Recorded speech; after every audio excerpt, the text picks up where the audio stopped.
Може да почнеме на време.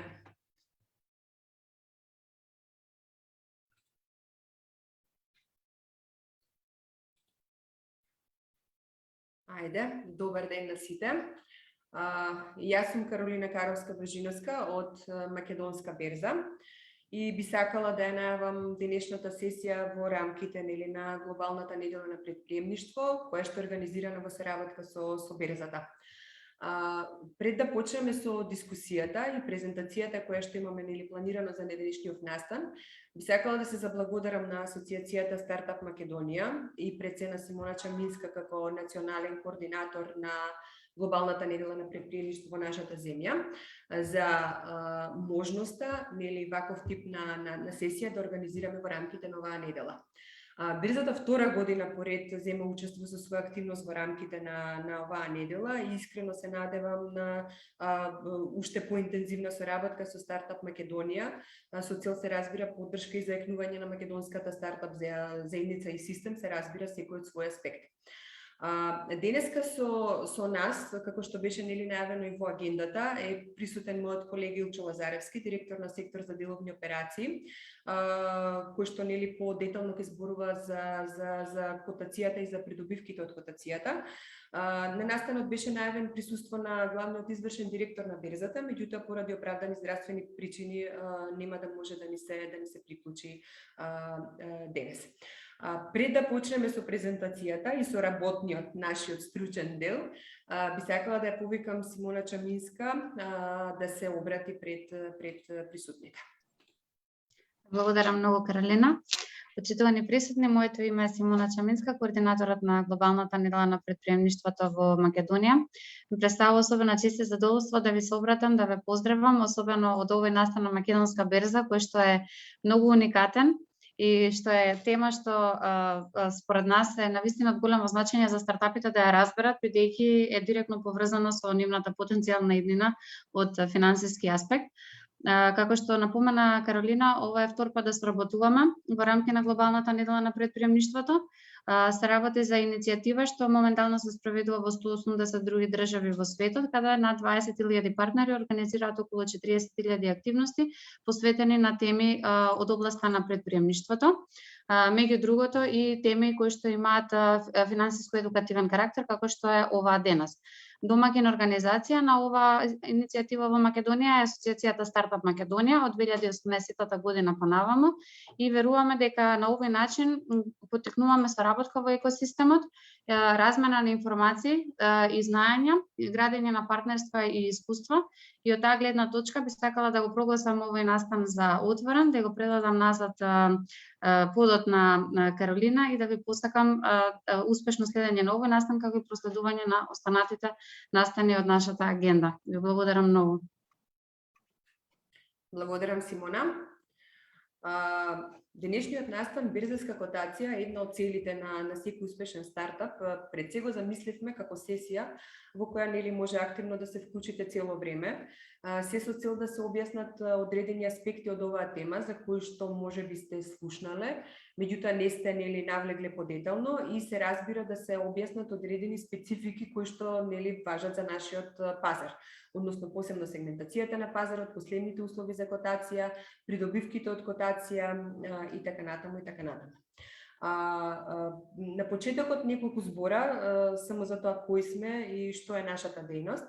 Основани сме 1995 година, но официјално берзата е оперативна од 28 март 1996 година, односно полни 25 години обезбедува ефикасно, транспарентно и сигурно функционирање на организираниот секундарен пазар на харти од вредност во нашата земја. Во нашата работа настојуваме цело време да наметнуваме некои повисоки стандарди, да ги одржуваме во секојдневното работење, понатаму да практикуваме добро корпоративно управување и се разбира адекватно менаџирање на односите и комуницирање со нашите членки, акционери и сите други засегнати лица, стейкхолдери. Моментално, бидејќи темата е берзанска котација, имаме 96 котирани компании со вкупна пазарна капитализација од повеќе од 3,4 милиарди евра. и берзанскиот материјал кој што нели е на страната на понудата е се уште главно производ на процесот на приватизација кај нас, односно претпоставувам дека знаете нели дека немало навистина немало вистинска иницијална јавна понуда на нашиот пазар, односно доброволна трансформација од друштво со ограничена одговорност во акционерско друштво. Од тука креирањето на едно окружување во кое што нели компаниите ќе ја препознаат берзата како место, како простор каде што ќе можат да обезбедат алтернативен извор на финансирање за да ги финансираат нивните развојни потреби, се разбира дека останува цело време наша цел. И во таа насока континуирано работиме на иницирање на нови активности и проекти со што би се забрзала нели таа активност. Нема да ги наведувам сите поединечни проекти кои што нели сме ги презеле, меѓутоа ете за денешната публика можеби нели најпознато, односно најблиско до оваа тема е партнерирањето со Funderbeam South East Europe, односно од 2019 година берзата партнерира со Funderbeam, која што е една краудфандинг платформа која што обезбедува нели еквити финансирање на компаниите. Берзата како финансиска институција, значи се трудиме да се ставиме на располагање на компаниите кои што бараат алтернативен извор на финансирање, односно да бидеме поприсутни уште во пораните фази на развој нели на самата компанија. И тоа беше уствари нели мотивот зошто берзата партнерираше со Funderbeam, односно затоа што се надеваме дека на среден рок можеби дел од компаниите кои што македонските компании кои што ќе се одлучат на таков тип на финансирање преку оваа платформа во некоја од следна фаза на финансирање ќе ја гледаат берзата како нејзин партнер. Funderbeam, односно таа структура сама по себе на некој начин представува и своевидна берза на стартапи, односно принципите на финансирање кои што се применуваат на таа платформа се на некој начин пресликани од класичните берзи. Имено компаниите кои веќе прибрале средства преку оваа платформа на некој начин и се припремаат за излегување на берза, односно да го стават можеби во фокусот берзанското финансирање во некоја нивна идна фаза на развој, односно како што се вика на своја кожа искусиле што значи пазарно вреднување, како пазарот, односно како инвеститорите реагираат на активностите и дејностите кои што ги презема компанијата, што значи транспарентноста, понатаму комуникацијата со пошироката инвеститорска јавност и така натаму и така натаму. Во исто време во фазата на подготовка нели на припрема на кампањата и представување на компанијата пред јавноста се прави посебна страна која што значи представува представување на компанијата пред јавноста, што во случајот нели на берзанското работење представува подготовка на проспекта за компанијата. Тука сега би го повикала колегата Илчо малку повеќе да се осврне нели на спецификите на нашиот пазар и пред се нели на предностите кои што котацијата ги носи за самите друштва. Илчо, повели. Благодарам, Каролина. Да се заблагодарам прво на организаторите за поканата да учествуваме на оваа презентација и да се заблагодарам на слушателите кои што искажуваат интерес за следење. Темата, значи, како што знаеме, е котацијата, што е котација, незините предности за компаниите. И тука веднаш да ја дефинираме, значи, што е котација. Котација всушност е внесување на одредени харти од вредност на регулиран пазар. Значи, тука веднаш да кажам дека во нашата пракса, бидејќи нели Македонија има млада релативно пракса со пазари на харти од вредност, односно како што кажа Каролина, толку колку што постои берзата всушност, да кажеме дека многу пати се мешаат термините на котација и внесување на една хартија да се тргува на еден пазар кој што не мора да е регулиран. Всушност, основната разлика е во тоа. Котацијата подразбира дека одредена хартија од вредност, одреден издавач, е внесена на регулиран пазар, односно она што кај нас го викаме официјален пазар, а потоа ќе објаснам зошто е важна оваа дистинкција многу. Каролина во уводот спомна неколку интересни поенти, кои што, да кажем, ќе бидат точки во оваа презентација. Тоа едната е всушност кога каже дека берзата веќе 25 години обезбедува ефикасен и транспарентен пазар. Всушност тоа е едно од законските обврски кои што Законот за харта и вредност ги поставува за една берза при незиното функционирање. Тоа е едно од основите да направи ефикасен пазар, што значи пазар кој што ќе може да реализира, да прими одреден број на налози и да реализира и да создава цени кои што се валидни и од друга страна транспарентен, односно да има целосна транспарентност на процесот на создавање на тие цени, на учеството на тој пазар и транспарентност на компаниите. Ова последново е она што директно ќе го поврзаме со котацијата.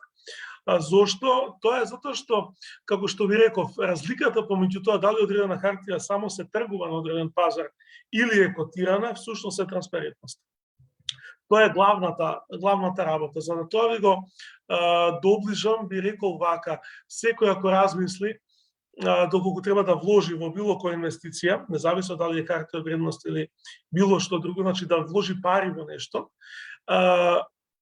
може да се праша дали би вложил некаде каде што нема информации воопшто или ги има до некаде, или пак некаде каде што има целосни информации и останува само врз основа на достапните информации да донесе одлука. Јасно ни е, нели тривијално беше прашањето дека сите од нас би вложиле многу повеќе во инвестиција за која што имаме доволно информации, за која што се не е јасно. Тоа е всушност основната разлика зошто постои котацијата, односно тргувањето, внесувањето на одредени харти од вредност на регулиран пазар и останатото тргување кое што може да биде и на така наречени over the counter пазари, односно OTC, или пак на друг вид на пазари. Кај нас таа дистинкција е всушност од тоа што постои на берзата официјален пазар и редовен пазар. На официјалниот пазар се тргува со котирани харти од вредност, додека на редовниот пазар се тргува со некотирани харти од вредност. Теоретски сите останати харти од вредност во Република Македонија кои што се издадени, а не се котирани, може да се тргуваат на слободниот пазар. Всушност, ова што го спомна е втората поента на Каролина, дека кај нас сите котирани друштва во моментот 96 се производ на приватизацијата и дека немало IPO. Всушност е она што е многу интересно од аспект на, да кажеме, стартапите како компании.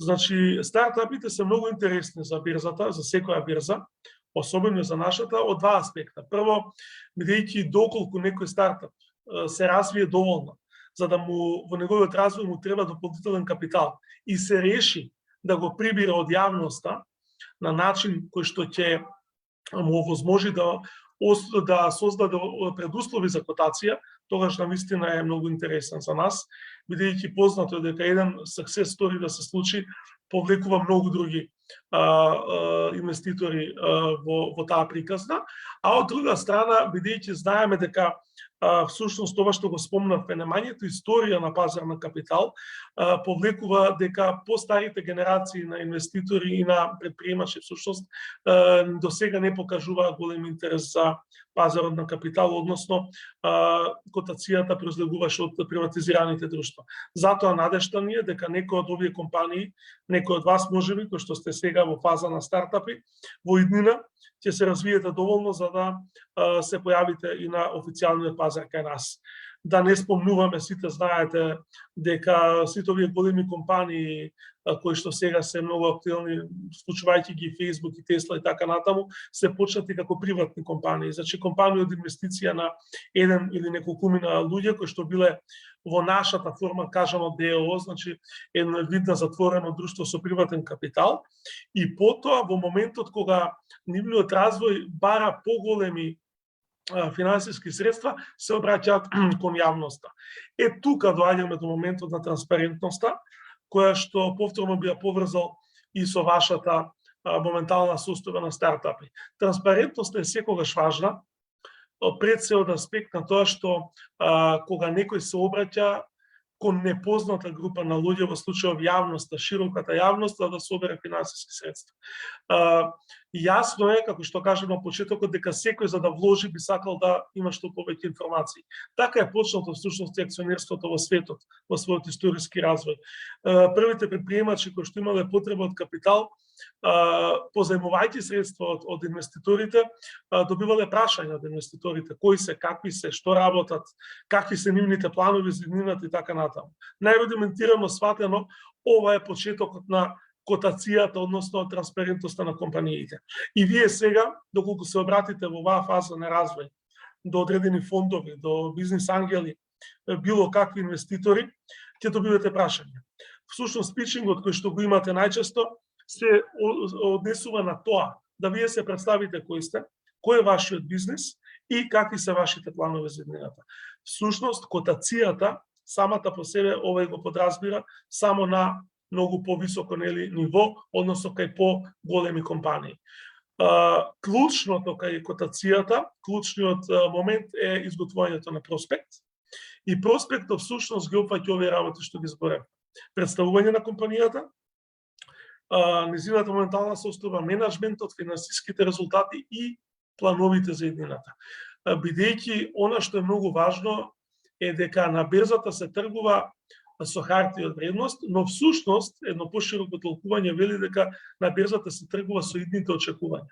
Што значи дека цените на хартиите од вредност зависат од тоа што очекуваат инвеститорите да се случува со одредена компанија во иднина. Оттаму секогаш потребата за информација е голема и во таа смисла и побарувањата за транспарентност од компаниите. Сега би кажал дека еден од главните акти кај нас на берзата се правилата за котација. Правилата за котација всушност одредуваат кои компании можат да котираат, значи даваат одредени критериуми, а зошто? Бидејќи со чинот на котација берзата стои за тие друштва. Значи котацијата е на еден начин може да ја сватите и како еден вид на стандардизација. Како што се добиваат ISO стандарди и слично, така и моментот дека си котирано друштво значи дека си друштво кое што исполнува одредени стандарди и друштво кое што е транспарентно. Значи, гледате, цело време транспарентноста ја повторуваме, бидејќи, како што реков, можете комотно да поставите знак на еднаквост помеѓу котацијата и транспарентноста. Сега околу, значи во правилата за котација, кои што ги спомнав, се опфатени критериумите како едно друштво и кое друштво може да дојде на котација, односно кои харти од вредност издадени од кои друштва и потоа вториот многу важен дел ги определува стандардите на транспарентност, односно кои услови за транспарентност мора да ги исполнува котираното друштво. Би ја прикажал сега презентацијата, ако може, значи чисто да видите кои се критериумите за котација. Вообичаено, тоа се светски стандарди, за да одредено друштво котира, мора да исполнува повеќе критериуми од аспект на неговата големина, значи капиталот, од аспект на бројот на акционери колку има, и третиот важен критериум е така наречен free float, или ова што го имаме ние по точка 4, распространетост на родна акција во јавност.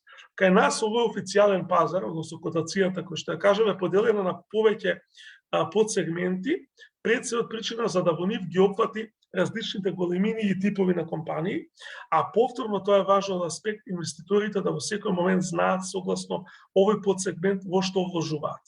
Како што гледате, највисокиот наш подсегмент е суперкотација, така наречена, и тука всушност условите се следни. Компанијата мора да има ревидирани финансиски извештаи за последните 3 години. Значи, ова значи дека компанијата не само да треба да постои најмалку 3 години, туку мора да има и ревизии.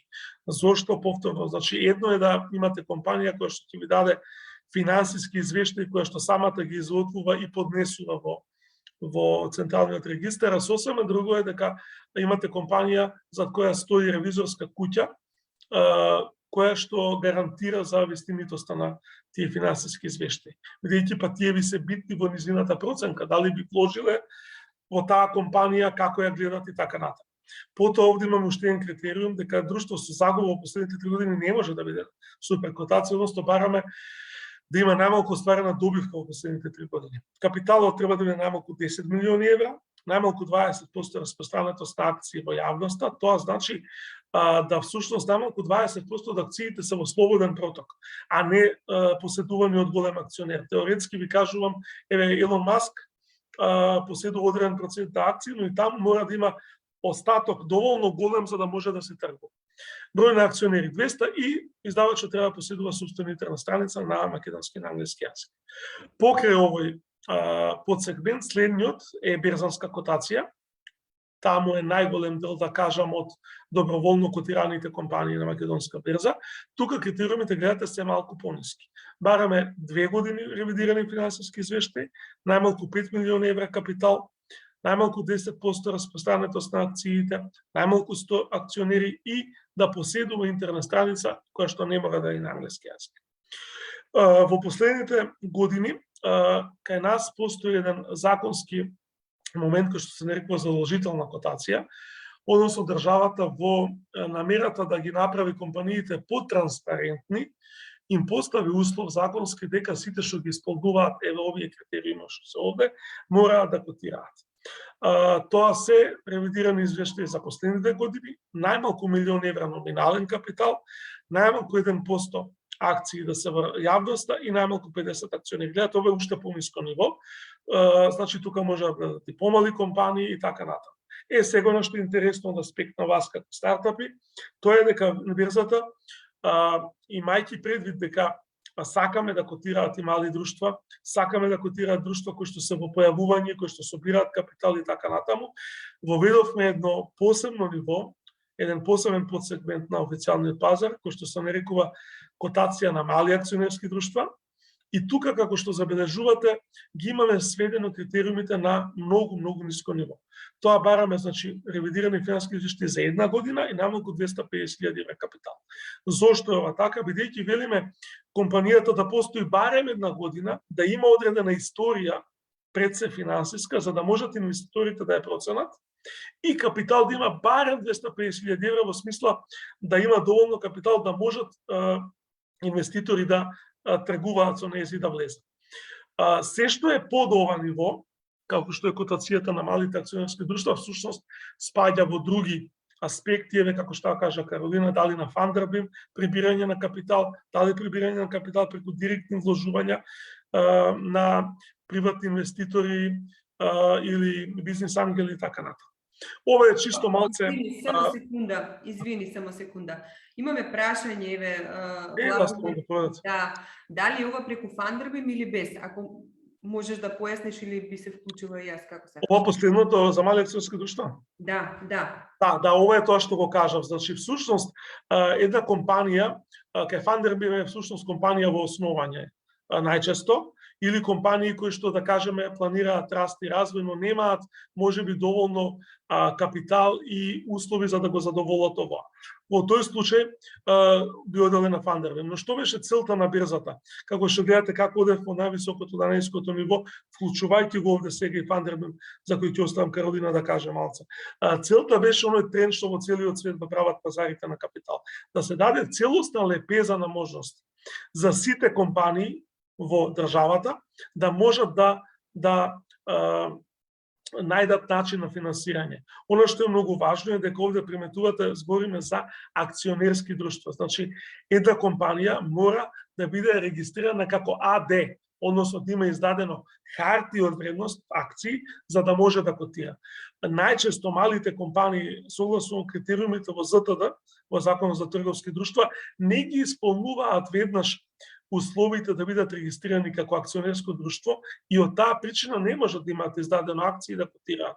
Тука доаѓа фандербим како можност да компанијата генерички расте на поинаков начин, да создаде доволно капитал, да се пререгистрира во АД и да котира. Другата можност е преку IPO, тоа е Initial Public Offering, односно иницијална јавна понуда на харти, каде што можеби компанија која што смета дека има добра бизнис приказна, да веднаш влезе во процес на издавање на акции и симултано да се основа како акционерско друштво во ист момент прибирајќи капиталот по широката јавност. Каролина, повели ако... Да, тука само би дополнала, значи уште еднаш само би се надоврзала уствари на твоето излагање, дека во моментов Илчо зборува конкретно за котацијата, значи која што е на македонска берза. Фандербим споредбено, значи како проект го изложив на почетокот, односно начинот на кој што функционира таа платформа, можам да кажам дека нормално со не толку строги правила и обврски како што е на берзата, меѓутоа функционирањето и принципите се пресликани од класичните берзи. Како што спомна Илчо, на Фандербим се тргуваат, значи односно прибираат капитал друштва со ограничена одговорност. Се разбира дека нели развојната фаза на компанијата, од развојната фаза на компанијата зависи и изворот за финансирање кој што нели таа компанија ќе го користи. Така што доколку компанијата нели поминала една-две рунди на финансирање преку Фандербим и веќе мора да смислува некаков излез, односно на постојните инвеститори во рамките на самата компанија, или пак нели треба да се преструктурира, тогаш да, овој пазарен сегмент нели стои на располагање на самата компанија, односно тогаш би дошла и би дошла на македонска берза и би станала нели акционерско друштво во таа правна форма. Тоа е тоа. Да, ви благодарам на прашањето и ете него спомнав, можеби тоа слободно поставувате прашање додека трае презентацијата и разговорот, бидејќи и за нас многу поедноставно веројатно да знаеме каков е интересот и да се насочиме кон одговарање во тој дел. Не би продолжил премногу со детали, освен да го кажам уште последното, она што го спомнав, два дела има главни правилата за котација. Првото е ова критериумите кој може да котира, а второто се она што е исто многу важно, постојаните обврски за известување. Значи, ако проспектот е оној иницијален документ што го спомнав, каде што секоја компанија која ќе котира мора да го изготви и со него се запознаваат сите инвеститори со тоа која е компанијата, кој е менеджментот, какви биле финансиските резултати и кои се плановите. Вториот многу важен дел е штом постане котирано друштво, има веќе обврски за известување, односно покрај тоа што ќе знаете која е компанијата и каква е, вие тековно мора да знаете за што се работи. Тука доаѓам до оној момент кој што ви го спомнавме, дека законската обврска на берзата е да има транспарентен пазар, односно максимално можно да се постават сите потенцијални инвеститори во исто рамниште во однос на информираноста и да можат да донесат инвестициска одлука која што е базирана на факти и на информации, а не на шпекулации. Значи, еве ги обврските за известување, овде се групирани. Прво, оно што е многу важно се финансиските извештаи. Тоа што се бара од друштвата е да објавуваат квартално финансиски извештаи, значи секој квартал да следите како се одвива финансиското работење во тековната година на компанијата.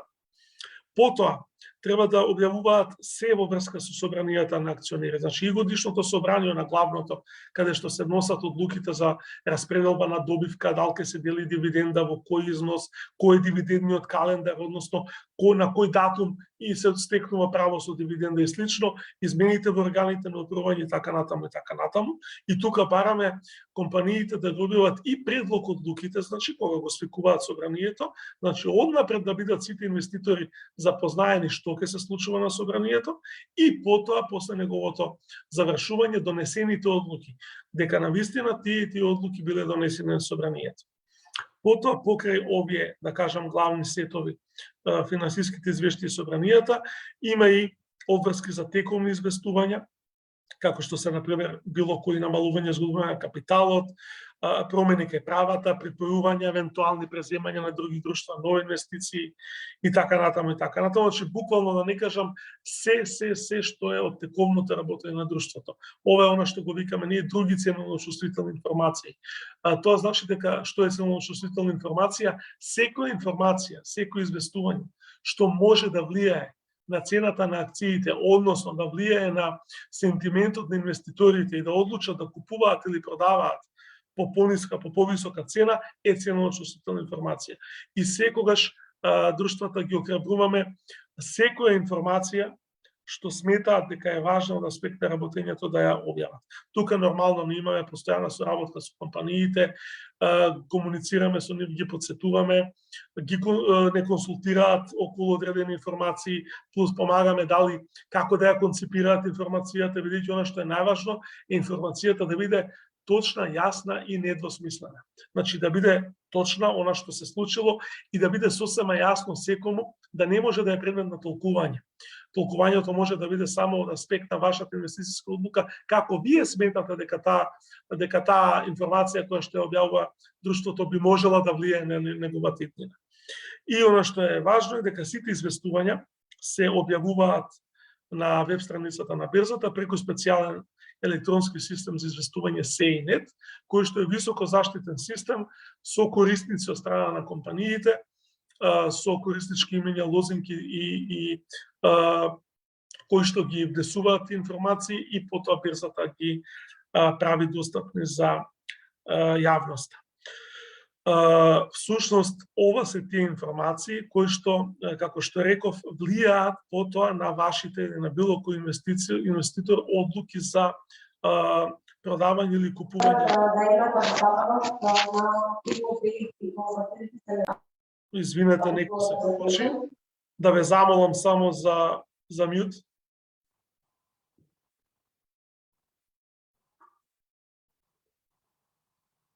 Добро, мислам дека е во ред.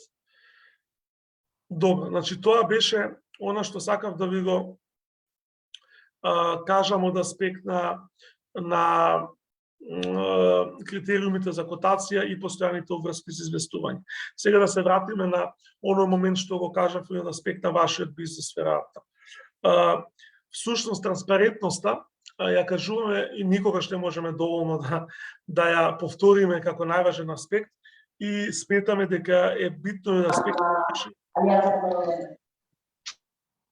бизнес, бидејќи и вие самите кога ја настапувате во однос на потенцијалните инвеститори, како што реков, дали се работи за инвеститори со кои директно ќе се соочувате или пак како бизнес ангели или пак преку мрежа како Funderbeam, каде што од широко ниво ќе прибирате капитал, вие всушност ќе се најдете во ситуација да добивате прашања околу вашата компанија, кои сте, какви се вашите планови и така натаму.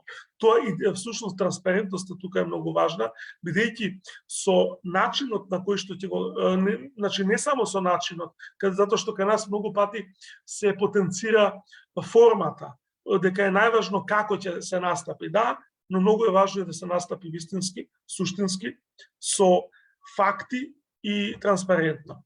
Бидејќи доколку навистина верувате во својот бизнес, навистина верувате дека имате приказна која што може да се продаде, тогаш дефинитивно е најдобро да се настапи транспарентно со сите ваши планови и на тој начин да ги привлечете потенцијалните инвеститори. И со надеж дека во иднина, доколку вашата компанија се развива, ќе дојдете до на ниво да ви треба потенцијален капитал, кој што можете да го приберете по пат на иницијална јавна понуда, односно станете акционерско друштво и потоа да прибирате капитал од пошироката јавност. На тој начин, всушност, се доаѓа до нивото до состојбата на котација. Сега на што уште не го спомнавме е кои се предностите од котацијата за едно друштво и зошто друштвото би сакало да котира. Едно од работите, она што Каролина го спомна веќе, тоа е екзитот, односно дел од предприемачите после одредено време сакаат да кажам кешираат дел од својот напор, од она што го вложиле во текот на годините. И во тој случај решаваат да дел од својот капитал го продадат на поширока јавност и на тој начин да добијат дел од средствата во свој раце.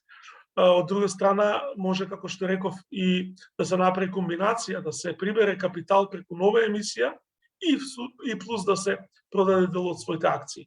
Значи, тоа е еден од аспектите. Вториот е пазарното вреднување на компанијата. Реално, додека компанијата е во приватна сопственост, не се знае најточно нејзината вредност. Значи, се дека не се излезе на пазар, вие може да имате чувство колку вреди компанијата, да си ја вреднувате сами плюс или минус, но додека не излезе на пазар, на официјален пазар, на високо регулиран, како што е берза, всушност не знаете, бидејќи берзата една од законските нејзини надлежности и обврски е всушност да направи ефикасен пазар, а тоа значи ефикасно формирање на цена. Значи, дури една компанија кога ќе стане акционерско друштво, ќе издаде акции и ќе ги понуди на берзата за купо-продажба, тогаш формирањето на цената ќе покаже колку всушност таа компанија реално вреди, односно како ја вреднуваат инвеститорите. Некогаш е тоа пониско од тоа што сопственикот го очекува, некогаш е многу повисоко. Потоа, како што спомнав, имајќи предвид дека котацијата е еден вид на гаранција дека една компанија вреди, дека е транспарентна, дека исполнува одредени критериуми, тоа значи дека му дава повисок и дава повисок рейтинг. Повисок рейтинг не само кај јавност и кај инвеститорите, многу повисок рейтинг и кај деловните соработници, повисок рейтинг во странство, доколку кажете дека сте котирано друштво, веднаш имате поинакво гледање на вашето друштво. Исто така, компаниите кои што се котирани во светот пред се, сите компании се, како што кажав, преска настанати како приватни компании, па потоа станале акционерски друштва кои што се тргуваат на берза или пак симултано се основале како акционерски друштва и веднаш се обратиле кон јавноста, што значи мора да бидат транспарентни од старт, но она што го овозможува котацијата е дека во секој момент, доколку компанијата има потреба од нов капитал, свеж капитал, кој што би го вложила во нови проекти, секој котирано друштво може веднаш да издаде нова емисија на харта од вредност и доколку се работи за солидна компанија да смета дека веднаш ќе го собере потребниот капитал во најкраток можен рок на наједноставен начин. Што е уште многу поважно, капиталот што се прибира на ваков начин, доколку е од обични акции, не дава никаква обврска за негово враќање, туку само доколку се создаде профит и потоа, како што кажам, на акционерските собранија се носи одлука за исплата на дивиденда, која што нели е еден од мотивите на инвеститорите, значи два се основни мотиви, дивидендата или пак капиталната добивка, доколку цената на акциите расте, знаат дека може да ја продадат по повисока цена. Всушност, сите овие работи што ги спомнав во излагањето покажуваат дека котацијата е многу важна, бидејќи е важна заради транспарентноста и носи големи придобивки од една страна за компанијата кој што ги наведов сега, од друга страна за инвеститорите кои што ги наведов преска, од трета страна за акционерите во друштвото, бидејќи им овозможува да се собственици во компанија каде што постојано знаат што се случува и можат да носат адекватни инвестициски одлуки, а плюс и законите да ги штитат малите акционери, а од конечен аспект и од аспект на целата економија, значи на целата држава, бидејќи секогаш ваквите компании имаат многу поголем раст и многу поголема, да кажеме, даночна култура и од сите аспекти, да кажам, се важни и се и повеќе му помагаат на општеството. Тука би завршил од прилика, ова беше планот за презентацијата и би замолил да, доколку имате прашања, да се слободно се вратите. И да спомнам уште нешто, берзата не само на аспект на Фандербем, туку сите помали компании секогаш се добре дојдени кај нас, доколку имаат потреба да се информираат, дали за котација, дали за било каков консалтинг аспект на Фандербем, ние сме отворени за вас. Благодарам. Благодарам, Милчо. Може би сето ова што досега беше нели кажано од твоја страна, би се обидела да го сумирам, односно да ги зипувам сите работи кои што беа спомнати. Значи, потребите и начините на финансирање на компаниите во секој случај се детерминирани од фазата на развој на самата компанија. Нели, патувањето на една компанија во финансиска смисла се разбира процес на собирање на се поголеми износи, нели, за поддршка на растот. Во првите фази на развој, како што спомна Илчо, обично овие пари нели доаѓаат од семејството и пријателите, понатаму од приватни инвеститори и на крајот, нели, стартапот, односно која што веќе е станат, веќе не е стартап, него зрела компанија, ќе сака да пристапи кон поширок фонд на инвеститори и да собере, нели, значително поголема сума на средства. Ова значи дека на крај стартапот, нели, треба да излезе во јавност пред пошироката инвестициска јавност, односно на берза. Од друга страна пак инвеститорите, нели, секогаш вложуваат во компаниите со една цел, односно да добијат поврат на нивната инвестиција.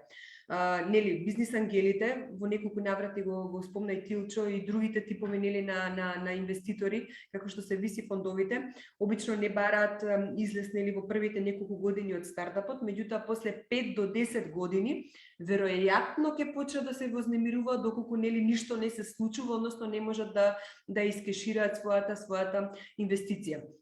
Од тука стратегијата за излез, односно нели, не за излез на собственикот, него за излез на дел од инвеститорите или преструктурирањето на компанијата, нели, не е цел сама за себе, меѓутоа секогаш собственикот на компанијата треба да размислува, односно да е ставена како точка на дневниот ред, се разбира доколку е фокусиран на бизнисот и доколку го гледа бизнисот, нели, многу пошироко и подалеку. Имаме повеќе примери од нашето окружување на компании, нели, кои што излегле на берза, пред се на бугарската и на хрватската берза.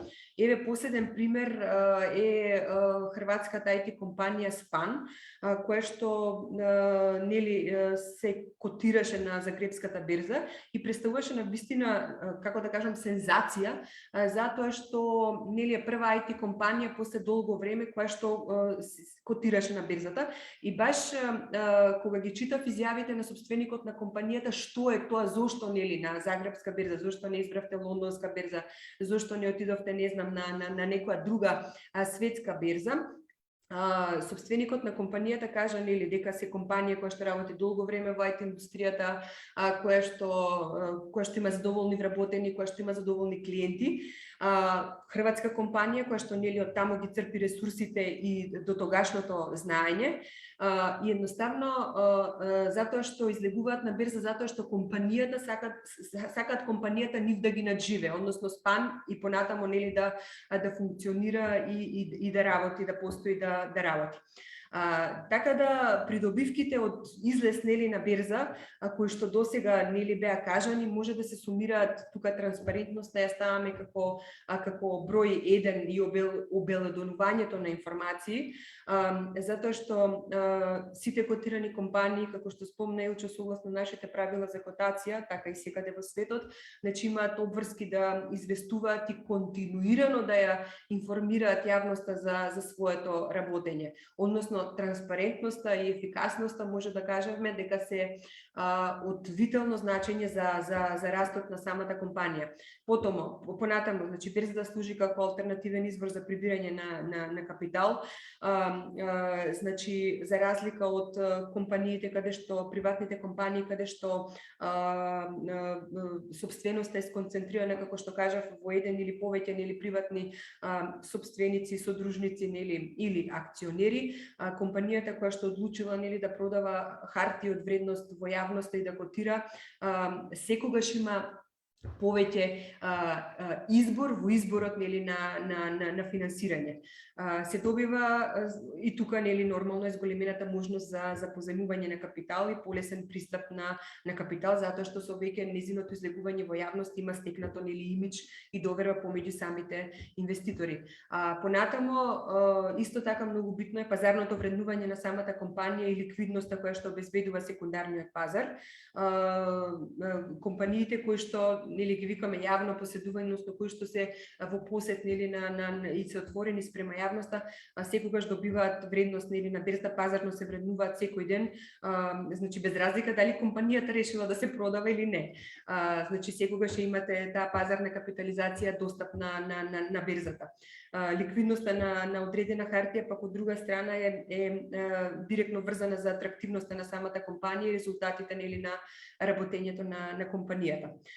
Понатамо, одржување на постојана стапка на пораст од компанијата, со тоа што нели компанијата која што излегла и се отворила спрема јавноста, инвеститорите и акционерите секогаш ќе барат позитивни резултати во нејзиното работење, нели и ќе барат да се одржува некоја задоволителна стапка на пораст на компанијата.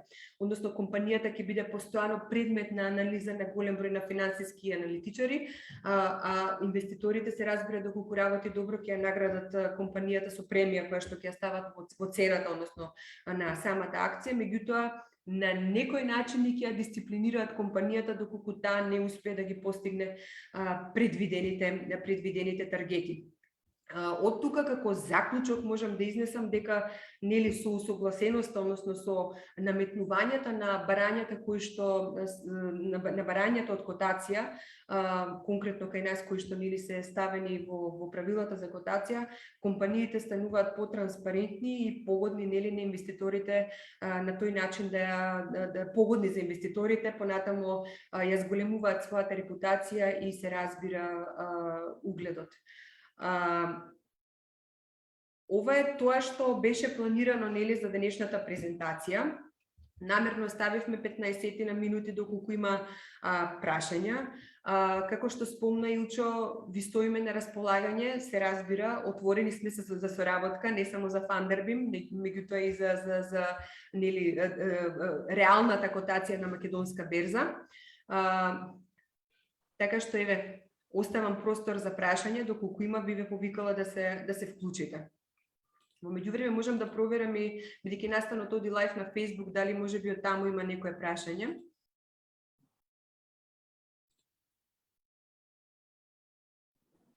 Моментално немаме на Facebook некое прашање, Така. но вашиот контакт го имаат сите присутни овдека и следбеници на социјалните мрежи, така да доколку имаат слободно може да ви се обратат за било кое прашање кое го имаат кон вас. Апсолутно, во секој време сме тука.